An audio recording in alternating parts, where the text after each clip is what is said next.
Insane faith, பைத்தியக்காரத்தனமான விசுவாசம். இந்த உலகம் ஒரு காரியத்தை சொல்லும் போது அதற்கு எதிராக நாம் செய்யும் போது நம்மள அநேக நேரம் பார்த்து பைத்தியக்காரத்தனமாகுது, முட்டாள்தனமாகுது என்று அநேக நேரத்தில் இது சொல்லுகிறாங்க. ஆனா God will always ask us to do opposite of what the world asks us to do. இந்த உலகம் செய்யறதுக்கு ஆப்போசிட் தான் கர்த்தர் செய்ய சொல்வாரு. எல்லாரும் பைத்தியக்காரத்தனமான விசுவாசம், முட்டாள்தனமான மூட நம்பிக்கைன்னு கூட சொல்லலாம். ஆனா தேவ பிள்ளைகளே, சகலத்தையும் நன்மையாய் மாற்றுகிற தேவன் நம்ம விசுவாசத்தை கர்த்தர் நன்மையா மகிமையா மாற்றுவார். எத்தனை பேர் ஆமென் சொல்றீங்க? ஏன்னா சகலத்தையும் நன்மையா மாற்றுவார்னு சொன்னாலே என்ன பைத்தியக்காரத்தனம்? என் கேன்சர் நன்மையா மாறுமா? என் வியாதி நன்மையா மாறுமா? என் ஃபெயிலியரு, என் சின்னு, என் டிப்ரெஷனு, இந்த அடைத்துக்கப்பட்ட கதவுகள், இழந்தது, இது எல்லாம் நன்மையா மாறுமா? ஏன்னா உலகம் தான் கேட்குது, இதெல்லாம் நன்மையா மாறும் நம்ம விசுவாசாலே அது இன்சேன் ஃபெய்த். ஹல்லேலூயா.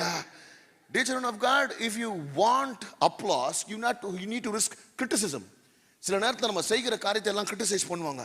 இது என்ன இப்படி